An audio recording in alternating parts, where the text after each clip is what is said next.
I love the fact that it is our 200th episode. And literally for the 200th time, we're going to talk about Aaron Rodgers. And it's going to be classic DJ defends Aaron Rodgers, and I just try to get under your skin. To be honest, there's nobody in the world we should talk about more than anybody in the world than Aaron Rodgers. I can't wait to get into this. So, DJ, for the 200th time, let's get loaded.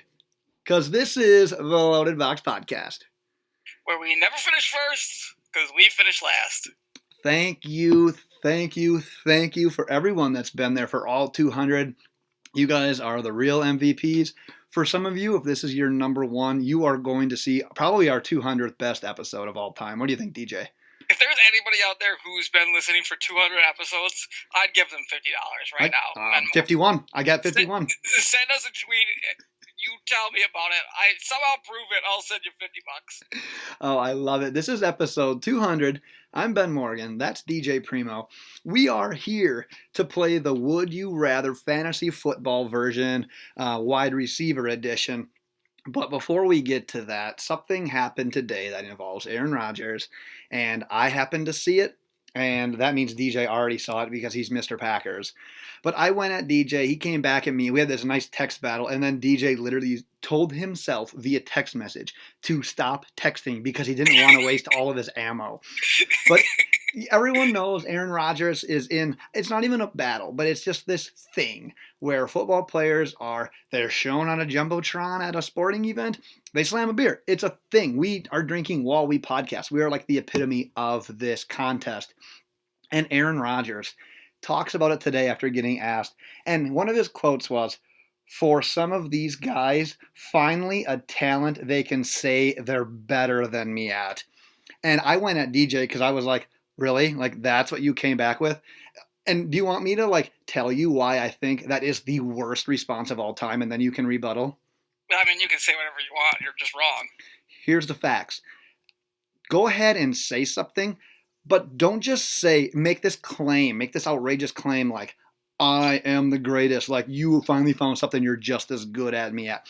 Don't do that. What you do is you challenge the other people. Say, you want to have a 1990s quarterback competition? You want to have a long ball toss? You want to have robots run around the field at 40 yards and try to throw darts at them with painted footballs? That's what you do. You challenge these guys. You don't just make this snarky comment, give a shit-eating grin, and think that you won. That's bullshit. That's a you move. Ranks number one in NFL history in career passer rating, interception percentage, and touchdown to interception ratio. Has posted 6 seasons with 500 plus passing attempts and 8 or fewer interceptions, the most in NFL history, above Tom Brady and Alex Smith. Oh, Alex Smith? That was a mistake. Tom Brady is one of them, though. Is the only QB in league history to record a 100 plus passer rating in 6 consecutive seasons. I could go on for years. He's already proved it. It's not a claim that he makes. He's proved it over and over and over again. He's the best quarterback in football, so he can say this and he can smile about it because it's just factual. And you know what? The other good thing is about him, he drinks whiskey, and he drinks like a man, not beer. Like us, who just sit here and chug beers. He's no pussy. What I hated the most was you could tell that he just had this answer scripted, bottled up, just ready to go. Because as he got to his closing line, he just had that snarky grin and he thought he was so cool. I'm like, dude, that just made you look so loser. And you think I'm this whole Aaron Rodgers bias guy? No, anyone that would have said that, I would have laughed in your face. And I straight up text you and said, I want to bury this guy with the Loaded Box podcast account, but I couldn't. I thought about your feelings. You're a Packers fan. And I was like, dude, I can't do that to you. Like, you're half the account. I can't do that. He just alphaed the whole league. At this point, like, I would not be surprised if they win the Super Bowl this year because they're like in a hole at this point. Like, they're going to try so hard to like come back at him, and he just put them in this little box, and he's just carrying them around in his box in his bag, owning everybody. He is their owner. He's king of the NFL. If I'm going to bring out my inner Game of Thrones nerd of his, he is king of the 32 kingdoms. Tell you what, if they follow suit, if they do your prediction, if they win the Super Bowl, they better like have like a pop and chip party, because if they have beer at it, guess who's not going to last very long at that party? Your boy, Aaron Rodgers. Do you like Ron Swanson or do you not? Is he one of the most beloved characters in history? He drinks whiskey, not beer. Let's fucking go. All right, let's go. Let's play the Would You Rather fantasy football version, wide receiver edition, because when we last podcasted, we had our boy Andrew Erickson _ he corrected me. I always call him Andrew _ Erickson just because it flows better, but that's what it used to be. I don't even remember that. I just think it flows better. 100% was. Anyway, he's our boy. We had him on. We played the running back version. We had a great time. If you missed it, go back, check that one out. But we're here today, episode 200, and we're playing the wide receiver version. So, DJ, let's lead it off with our first debate. To give a little backstory to what we're doing here, we're basically playing Would You Rather. Who would you have between these two players that we're going to match up, and we're going to match up like 6 different matchups here. And it's who would you rather have based on that average draft position. So obviously the one guy's going to be higher, but you can't just take that guy because it's about the value, what you're putting into this guy. So for example here, our first matchup is Antonio Brown. You'd have to take him as the 7th pick in the 2nd round, or Jarvis Landry, who's going as the 6th pick in the 5th round. So DJ, why don't you lead it off? Who do you have in this first Would You Rather? I'm going Antonio Brown here. And I think it's dumb people are letting him drop this far because of the move to another team, personally. Antonio Brown, what he does, I don't like the guy, honestly, right now at this point after this offseason, but what he does is he gets open. That's what he does. Like, Derek Carr is still a good enough, he's a decent, formidable QB. He can get him the ball. Isn't he sort of on the same like page right now as Ben Roethlisberger? Like, Ben Roethlisberger was this like Super Bowl like quarterback, but now he's just kind of another guy, it seems like. Just a quarterback, yeah. I mean, Derek Carr can go off and he can play crappy. He's average. He's a quarterback, but he can get wide receivers like Antonio Brown the ball. Like Sean Hill got Andy Calvin Johnson the ball, and he's one of the worst starting quarterbacks ever. Right. So not only that, but he finished as wide receiver 5 last year behind Julio, and no one on his team liked him. His quarterback is a racist, for Christ's sake, or a rapist. I can't remember. Both. Maybe both. Who knows? I like Landry, but there are so many mouths to feed when it comes to Cleveland. You have to get the ball to Beckham, like you have to. Right. And I really like Callaway's future there. So, like, in my opinion, honestly, Landry at the end of the season, I said this to you before, this is a season that this is his last season as a Brown. It's his last year. He's on his way out. It's Antonio Callaway at the Odell Beckham show. Give me the most consistent top wide receiver in the league in Antonio Brown. I love that offense. I've said it multiple times. I love Antonio Callaway, man. Gators fan. Like, I have to love Antonio Callaway. He looked like Antonio Brown when he was in college. That was the beautiful thing about him. So I'm high on Landry, but in this debate, I'm going to go with Antonio Brown. Because can you honestly remember a time in recent history you could land AB in the middle of the 2nd round? Like, that doesn't exist. Like, that wasn't a thing since Mike Wallace was there and he was labeled as like the number 1 guy. So that seems just crazy in itself. I did not originally like the move to Oakland. I was a huge fan. Like, dude, go to San Francisco, go to Indy. You are going to be like wide receiver 1 if you go either of those places. But I'm slowly warming up to this idea of AB in Oakland. And if you can get him in the middle of the 2nd round, I don't want to say that's to steal the draft because it's a little too early to be that, but man, it's a freaking candidate at the very least. I was checking out my fantasy rankings. I've got AB wide receiver 6. I obviously think he can still be your team's number 1 wide receiver if you go that position in the 1st round. Like I said, man, Landry's one of my boys. He's one of my favorite wide receivers in the NFL. But with this ADP, I have to go Antonio Brown. If you can get one of those stud running backs and come back with AB, dude, you are stacked. I still think I have AB at wide receiver 3. I think I've got Devontae Adams, DeAndre Hopkins, and then Antonio Brown. And I don't think that's outlandish. Like I said, like as Ben Roethlisberger really like finished as like an all-out like top-tier quarterback for like the last few years. Here's a funny stat though I heard on the radio.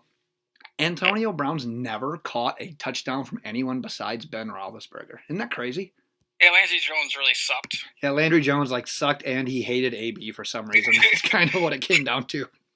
Pretty much. Well, let's go on to our next one, and it's the guy that's going to become the number one wide receiver in Pittsburgh now that AB is gone. It's Juju Smith-Schuster who's going as the 7th pick in the second round, literally right behind AB. Or a guy that I think you're pretty high on last year, Mike Williams out of Clemson, who's now with the Chargers as pick 9 in the 5th. See, I know I'm the one who was high on Mike Williams last year, and I was ultimately right. What I predict, 8 to 10 touchdowns for him. He ended up with. I think he got 10. Yeah, and I was not as high on Juju, who ended up being wrong on. I'll admit that one. Yeah. But you know what? I'm going to switch this year. I can't believe I'm on Juju this year. Like, I'm not either. A huge Juju fan, but in this scenario, I'm going with Juju. He's a wide receiver 1 for someone's team this year. Like, he's going to be the first wide receiver probably on someone's team this year, unless somebody goes wide receiver, and gets lucky. And with Antonio, he was wide receiver 8 last year, and he had Antonio Brown, who was the Tiger Muster.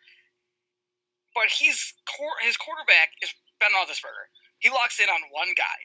And Antonio Brown's gone, and now it's really just one guy that he's used to, and that guy's Juju. I don't see any other threats. I'm not high on James Washington. Not quite yet, anyways. Maybe he can change my mind throughout the year, but it's just he's not there yet, and he's just gonna lock in on Juju, and that's kind of what Ben Roethlisberger does. He goes to one guy consistently. That's what he did with Antonio Brown. Now Juju's that guy. Plus, there's that battle going on between the two of them, between Juju and Antonio Brown. So I think Roethlisberger's gonna even force the ball to him more, just to make him somehow get better numbers than Antonio Brown. Also, Mike Williams will finish this year, I think, about exactly where he did last year. Wide receiver 32, maybe a couple spots higher. He's got Keenan Allen still being Keenan Allen. Hunter Henry hopefully coming back completely healthy. And then you've still got Melvin Gordon and Austin Eckler who take a ton of targets. Philip Rivers loves to throw to his back. So, honestly, he's going to be that TV threat, 8 to 10 touchdowns again, and he's just a big, perfect Keyshawn Johnson-like target on third downs. So I'm going to go the opposite way on this one, but before I do, I just want to let everyone know, if you feel like you hear the sound of birds in your headphones or however you're listening to it, it's not your phone, it's not your computer. DJ decided to celebrate our 200th episode by podcasting outside with his beer with the birds. So, hey, Mother Nature gets a part in our 200th episode. That's totally fine. I like the little background noise. It's kind of cool. And that car that just drove by really loudly. I didn't hear that, so you might be in the clear. Okay, the birds are and they're if you're listening to this while you're trying to lay down and go to sleep, we're giving you that you're talking about that ASMR, yep. Relaxing feeling as well. And the birds, you just let the birds be the birds. You're welcome. We've got bird noises, we've got beer cans opening, and we've got fantasy football talk. So all of them covered. But I'm going to go Mike Williams. And just like I said in that running back version of what we did here, where we discussed James Conner, I'm a little nervous about that Steelers offense right now because I'm not 100% sure exactly what it's going to look like when both Le'Veon Bell and Antonio Brown are missing from it. I can't quite grasp it yet. But we've seen Roethlisberger have issues with turnovers in the past. Do you think there's a chance Big Ben will just look lost without these familiar faces and he just struggle with turnovers and be super inconsistent? Doesn't that faze you at all? Not really. Not at all? I mean, he has the ability to get loose and make guys look good by just sometimes buzzing out and throwing it deep to him, but he's got the chemistry with Juju at this point that I'm not that worried. Yeah, that's my hesitation right now. So I'm going to go with Williams. And if you look back at Williams' numbers last year, he was kind of meh with catches, yards, 43 catches, around 650 yards, but he made the most of those catches. Like we said, 10 touchdowns.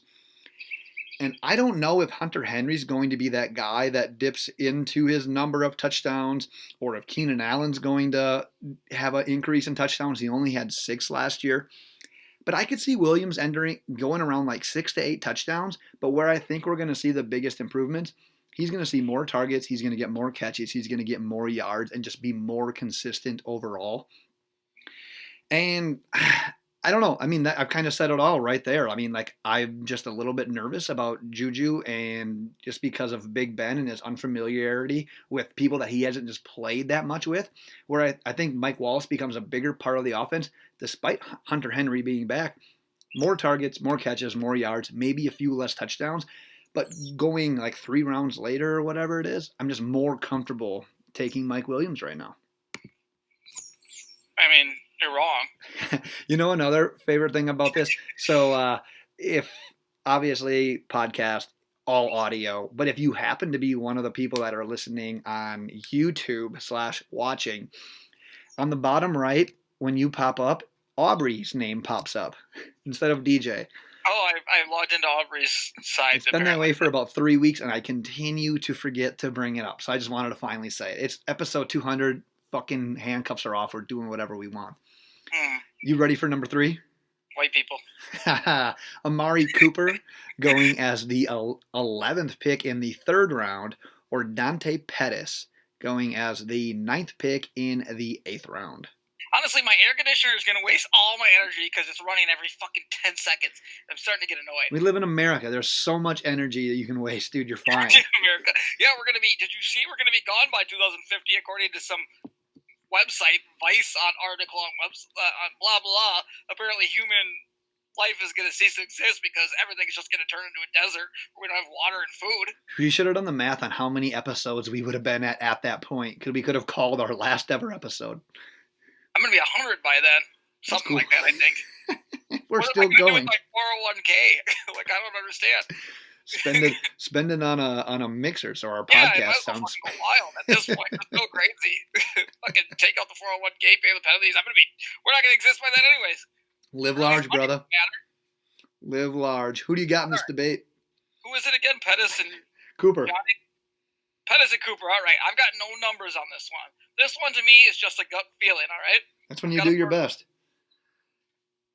So Pettis showed big time flashes this year, or not this year. He showed flashes last year. Ben drinking. And I just think he's a wide receiver who could bust out and be a monster.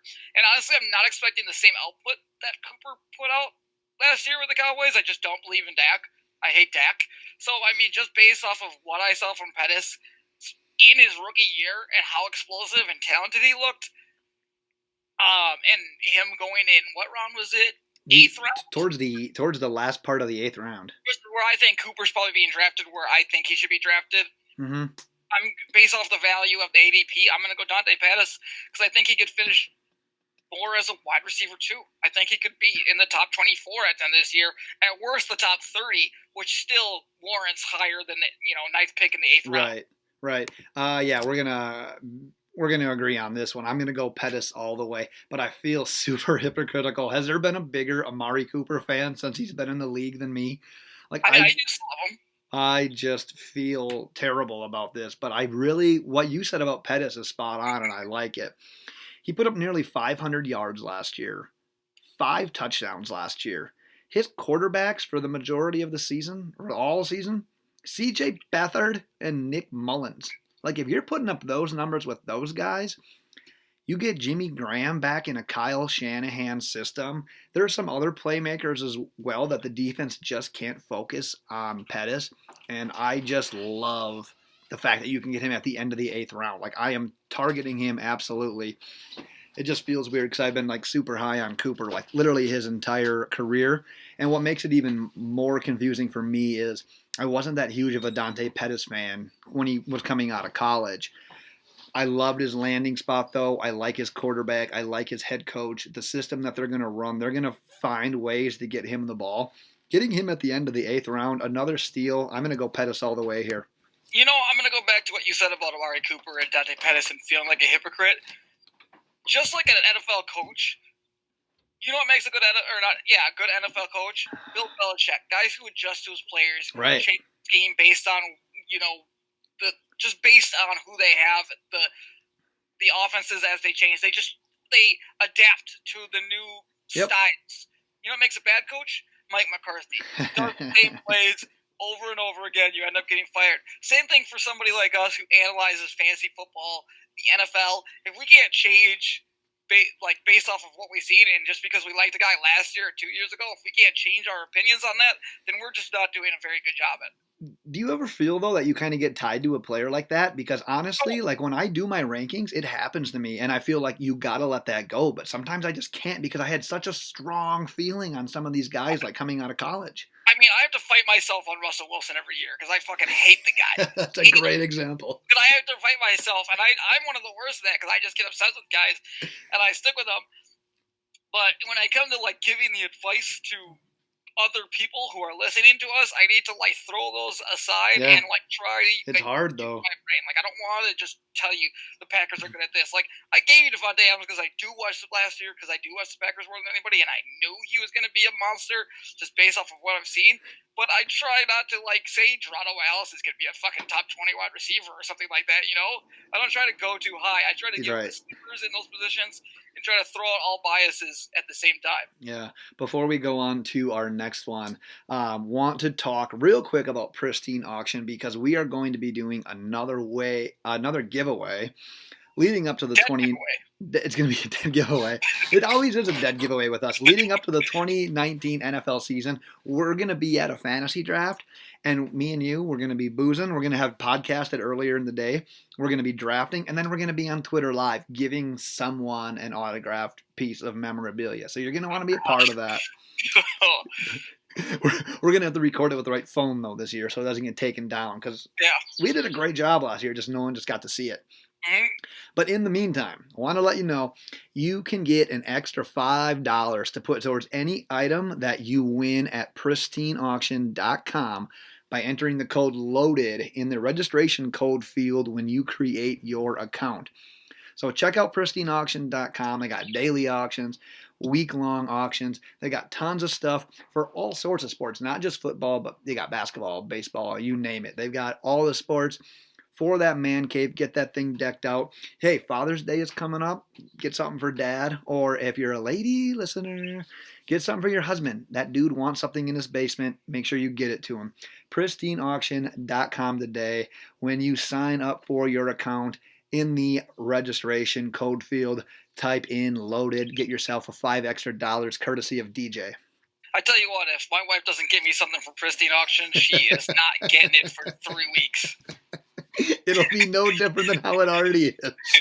You know, what would, like, you can see, if you're on YouTube, you can see my, like, porch window. What would you do if some, like, Scream Mask dude just popped up in the background? Like, you remember, like, if I had to die, it would be the most watched video of all time. I'd be okay with it. And episode 200, like, we could go out, like, I'd go out on top. You'd probably make a bunch of money off of me getting killed on TV. I mean, on YouTube. So head over to pristineauction.com. Nice. Well, let's kick off our fourth Would You Rather wide receiver debate, and that is Calvin Ridley going as the fourth pick in the 6th round, or rookie DK Metcalf going as the first pick in the 9th round. I'm making this another short and sweet one. Ridley, I'm going Ridley. Here's why. He's in his 2nd year. And he also showed flashes of what he can do, similar to Dante Pettis. You saw those monster games. Right. He had to be on your fantasy team. You couldn't drop him because there was 3 touchdown game he had there. He's really consistent, but you just didn't want to give him up to somebody. No. And he was worth a deep bench spot at that point. He was. In case you had guys on buys, you weren't going to find much better. Great route runner and just a wide receiver overall. Only hurt by. And here's another example of that bias. Only hurt by the fact that he plays with my most hated quarterback there it is. in the league. Just that, period. Add to that I just don't draft rookies. Right. Rookie wide receivers, because honestly, most of them, they'll just be dropped 5 weeks into the season. Most. Yeah, most you draft the potential, you know. Yeah. Will be dropped 5 weeks in the season, and I'm not going to draft him. But that's just what most rookie wide receivers do. So I honestly think he should go undrafted, period, in DK Metcalf I'm talking about. So Calvin Ridley 100%. Okay, I'll agree with you with Calvin, but I disagree that you can't just draft DK, because if you could have let me just drop DK Metcalf with any team, now the fact that Doug Baldwin's out of the picture, Seattle was like the ultimate landing spot. So I will probably target DK Metcalf if he's there around 9 or 10. I'm still going to go with Ridley, though, in this debate.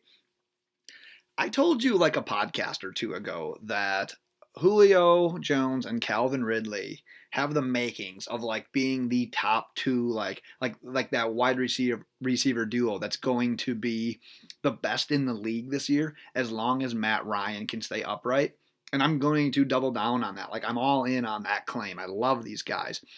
But Ridley as your team's like second or third wide receiver, it's legit. It's actually how I would like to build at least one of my fantasy teams this year. And what I love about Ridley is he doesn't have to rely on just his athleticism to win. You said it. It's the route running. He can get it done with his routes. He gets it done after the catch. So I literally think at this point, even as a second-year player, he can win against anybody. He just needs the targets. Rookie year, 821 yards, 10 touchdowns. I mean, that's a pretty legit, good regular season. I see these numbers continuing to stay that way. Literally, man, Julio's still the man there. The defenses are going to try to take him away.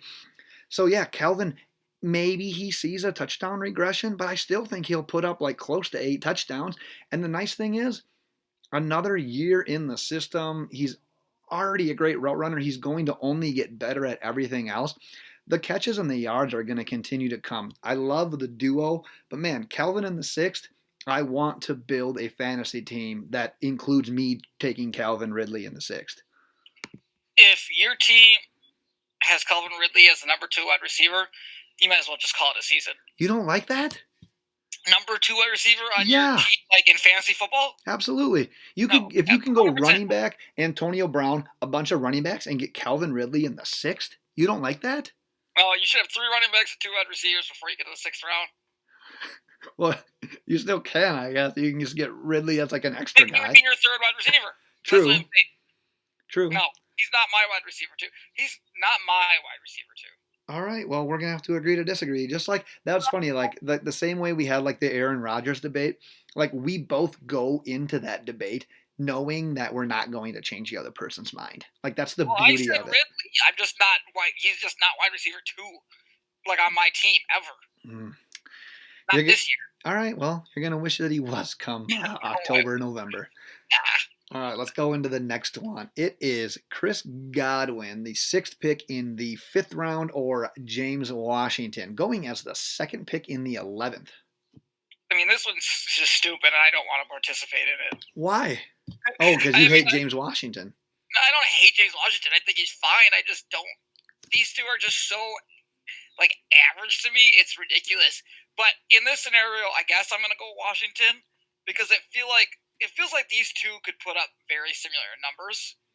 Godwin is not only dealing with Mike Evans and Jameis walks in on Mike Evans, but he's not just dealing with Mike Evans, but he's also dealing with O.J. Howard and Cameron Brate, and Cameron Brate being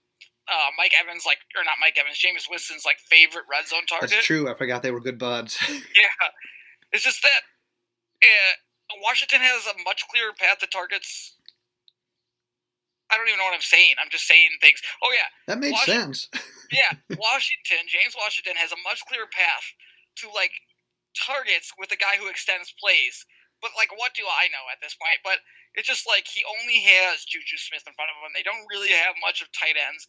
I'm not super high on James Conner or the running backs in that like offense in general. So there's not a lot of like weapons that scare me on the Steelers, so he has more opportunity, it feels like. Plus, like I said, Roethlisberger has the ability to kind of stand there and pump fake 40 times and give you chances to run around, which is what that helps wide receivers. Honestly, if you give a wide receiver 6 seconds to run around, they're going to get open at some point. Oh, yeah. Especially if you can move the safety the way that Ben does with the biggest pump fake in NFL history. Obviously, Jameis Winston is a similar type of quarterback. I just think there's more guys that will be open, like A.J. Howard and Mike Evans. And like I said, Jameis locks in on Evans and then Brate in the red zone. So those are like your 2 touchdown scores. Like, I think he's such a long, big wide receiver, and his strength is touchdowns, but he's got these 2-3 guys who just score touchdowns. It's going to be so hard for Godwin to just break through. I like how you called Roethlisberger and Winston similar quarterbacks based solely on their off-field history. No, I mean, they have similar... Yeah, exactly. Thank you. They both have grabs and shit like that. Yeah, exactly. So if you play with me in any dynasty league, you're going to be shocked by this answer because I have spent the entire last 2 off seasons trying to gather Chris Godwin in a dynasty league, and I've come up short every single time. But I'm going to say James Washington. And I like Godwin, obviously, but mid-5th is putting a lot of faith in Bruce Arians being able to turn Winston into a quarterback that can legit support 2 fantasy football wide receivers, because Mike Evans is going to get his. And I'm just not quite sure that Winston's cut out to be able to do that right now. And you talked about the depth at wide receiver in Pittsburgh.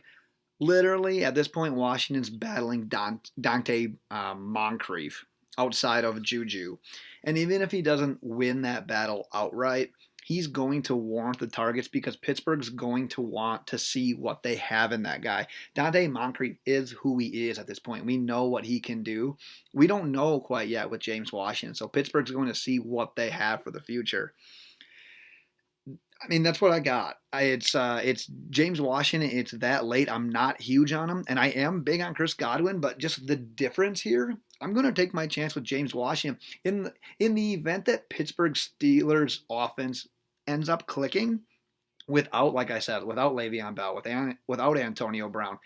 Roethlisberger is going to make another receiver fantasy relevant. James Washington could easily be that guy. So despite how much I really like Chris Godwin, despite the effort that I'm going to put in trying to get him still in a dynasty league, I have to go James Washington. I just saw a tweet that I think it has nothing to do with this, that I think he might thoroughly enjoy being a Dolphins fan. Can't wait. Because, and this is just a random person, never heard of this person. Somebody just retweeted it or liked it. Devontae the Mosquito Parker dies in the fall, only to reemerge every spring and bite us. So they do.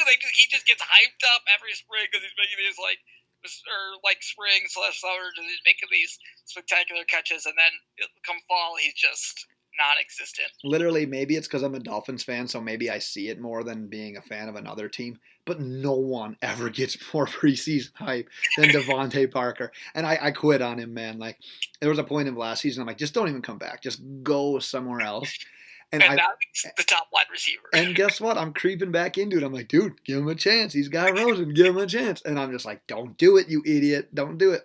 I left him off this list on purpose. Well, one, I don't know if he'll get drafted. What'd you say? So Devontae Parker and Kevin White. Oh, yeah. Don't even – no. Well, I was going to say don't put them in the same class, but honestly, you have no reason not to. I think we have one more debate, DJ, and that is coming down between Sammy Watkins going as the first pick in the 6th round or a guy that you mentioned earlier, Geronimo Allison, going as the 2nd pick in the 10th round. As DJ takes a drink of that Busch Light. I'm glad to see you've upgraded to Busch Light. So this is what I'm going to do. I'm going to go Sammy Watkins here. Whoa. And this is why, because I know you're the biggest Sammy Watkins boner toucher of all time. Yeah, him and Calvin, baby. Yeah, you just ride that D.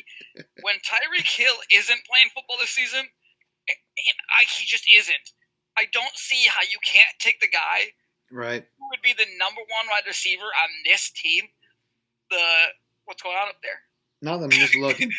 The Kansas City Chiefs with Patrick Mahomes. I just don't see how he can't jump up from the 3rd round or what? Wait, what round is he being drafted? First pick in the 6th. From the 6th round to the 3rd round, and the 3rd round at worst. But honestly, I would guess the 2nd as soon as he gets knocked out. Like, he's gonna shoot up the charts. Once Tyreek gets suspended, that you're predicting. Yeah, I mean, come on. If I draft now, I would take him way too early because I just don't believe there's any way that Tyreek Hill plays this year. Like, if people are actually doing drafts this early, which I know some crazy fucking people do, like this early in the summer, it's ridiculous. Like, Sammy Watkins, I would reach on. Like, I just would. You have to. I like Geronimo, but Watkins is just a talent if he can stay healthy and the number 1 target. Like, I know Kelsey is there. Like, I'm not ignorant. I know Kelsey is there.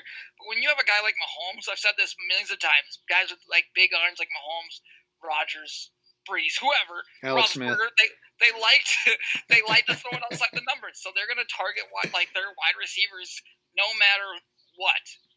I have to go Sammy Watkins. It's not even close. I like that you brought up Patrick Mahomes, another quarterback that just completely demolished Aaron Rodgers in his drinking thing, and would probably take him in a quarterback challenge now too at this point in his career. But I digress. You probably didn't see this coming, and I feel weird because if you're watching on YouTube, DJ has Packers lawn chair, Packers t-shirt, Packers hat. He's probably wearing his Packers thong.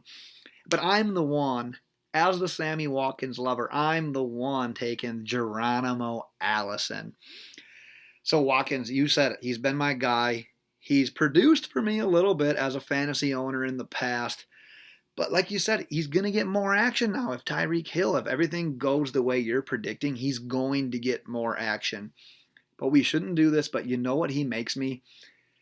Freaking super nervous every year because of those damn injuries.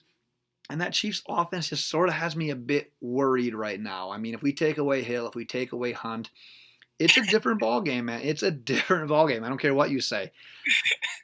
What are you laughing at? Why you gotta laugh? I watched the video of like Aaron Rodgers like chugging water, just dumping it all over himself, and I was dying. All right, thanks for listening to what I have to say. I don't give a fuck. All right, that wasn't my right hand. Let me throw it over to my left hand because on the other hand, you've got Geronimo Allison, who legit could emerge as like that Packers number 2 wide receiver.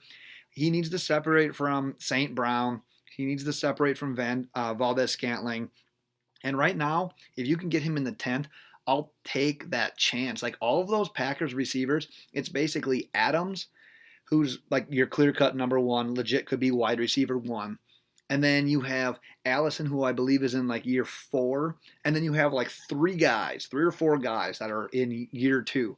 So when you look at like NFL experience, camaraderie with frickin' Rodgers, like Allison is going to get the crack to do it. And he's shown flashes in the past. Like he has the opportunity to do it. You're getting him this late, and you can get the Packers wide receiver 2. Of all people, how are you not going for this?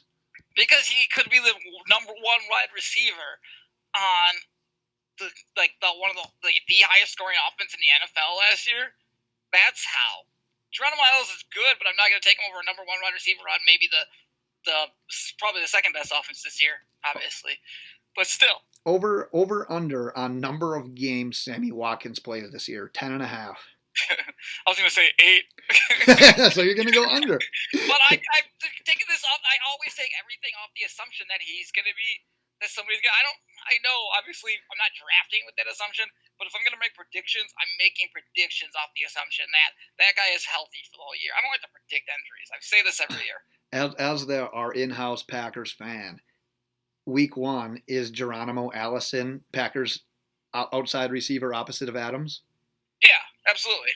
Over Valdez-Scantling? Yeah, he's just the most comfortable. Like, Geronimo, and I don't think people realize how good Geronimo, and I think if he would have played the whole season, they have probably a couple more wins. Dude, he's flashed. He's looked pretty good in the past. Yeah, no, he played really well. It wasn't that he, like, flashed. I mean, he would have been, fantasy football-wise, he probably would have put up top 30 numbers if he was on the team the whole year last year. He was a guy getting targets, and Rodgers went to him all the time. 10th round. Do I have to sell you on this anymore? But it's the number 1 wide receiver on Patrick Mahomes' football team. That's so true. And I'm the biggest Sammy Watkins dude out there. Like, I love Sammy Watkins, but I'm like slowly trying to back away. It's one of those things like you have this man crush on this guy, and at some point you just have to try to let it go. And this probably is the worst year to let it go because he has a clear-cut path. If Hill gets suspended, to step into the number 1 wide receiver position with a guy that just threw 50 touchdowns in his first year as a starter. Yeah. Damn it! Now I'm at a crossroads here. I don't know what to do. And look, I like I said, I love EQ. Like I love Equinemius St. Brown.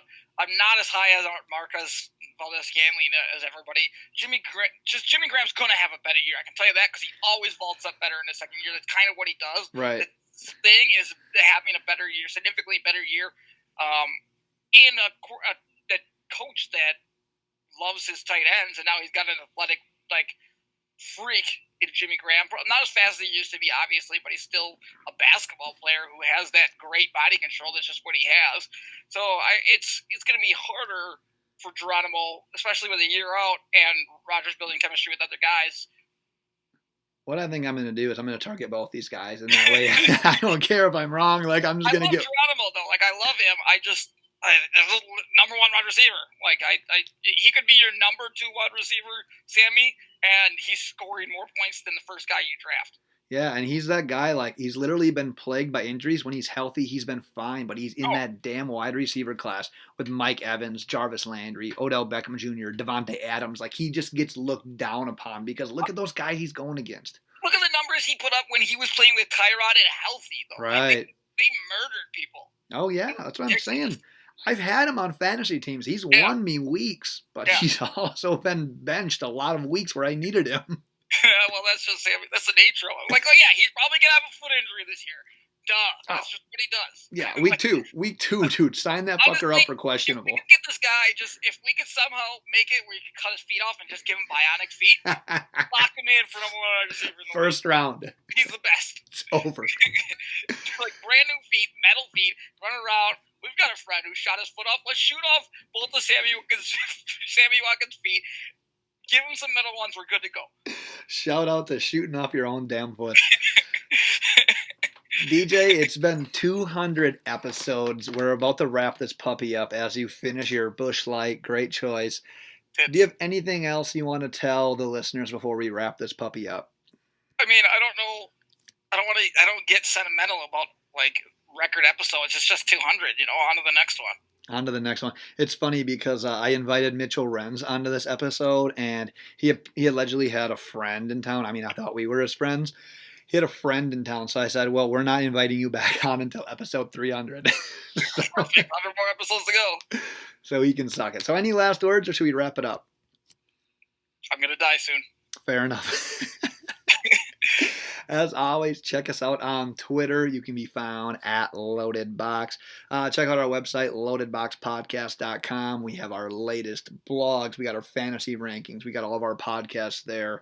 Everything that you need in this world besides food is on that website. Check us out on iTunes, Google Play, Spotify, YouTube. Subscribe, rate, and review. Like DJ said, if you've been listening to all 200 episodes, by all means, let us know. You have $101 coming your way. With that, DJ, it's not your 200th time, but as a general, send us out. It's not your 200th either. I fucking did one with Logan. Bye. $199.